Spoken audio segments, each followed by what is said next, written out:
He told me of a woman who bought one apartment for several $1,000,000 and then bought the one below so she could build a swimming pool.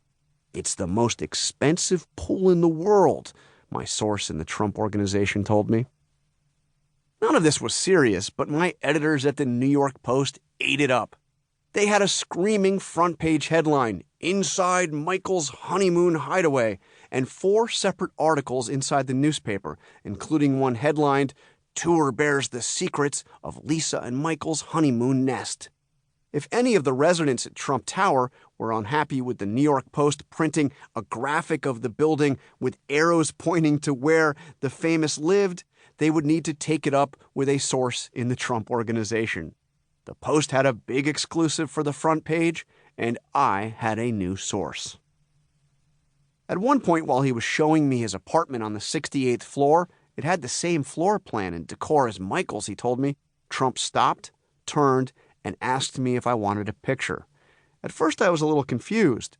Didn't he notice that I had come with a photographer who had been snapping photos the entire time? But I quickly realized he was asking me if I wanted to get a picture taken with him, and with that I stood next to Donald Trump and faced my photographer, Francis Specker. At some point while I was still living in New York, I put the photo in a frame.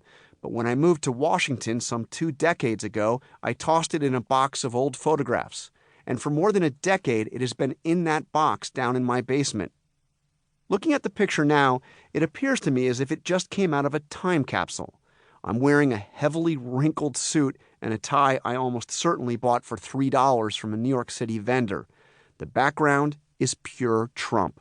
A crystal chandelier, glossy marble, a decadent ceiling adorned with carved stone, and gold. Lots of gold. I have long hair and the awkward grin of a reporter trying to figure out why the guy he's interviewing suddenly stopped to pose for a photograph with him.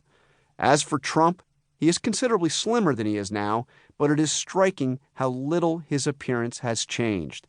He's wearing the same style of dark suit he wears now, the same long red tie, the same facial expression I have seen in 1,000 other photos.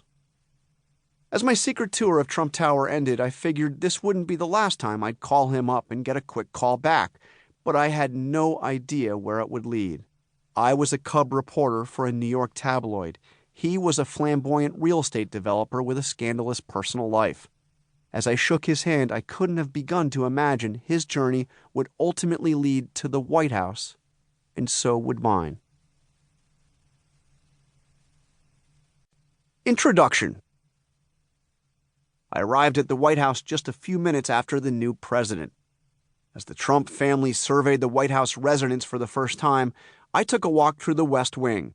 Hours earlier, the walls had been adorned with photos of Barack Obama and his family. Now all that remained was empty picture frames.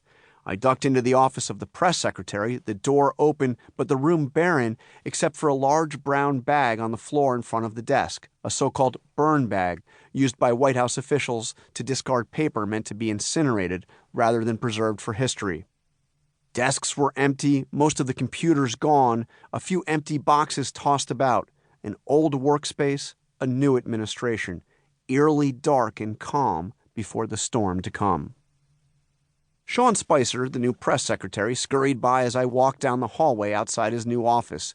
All smiles and almost giddy about his new surroundings, he expressed amazement about the emptiness of the place, confessing he still had to figure out where the bathrooms were and how to get his computer hooked up.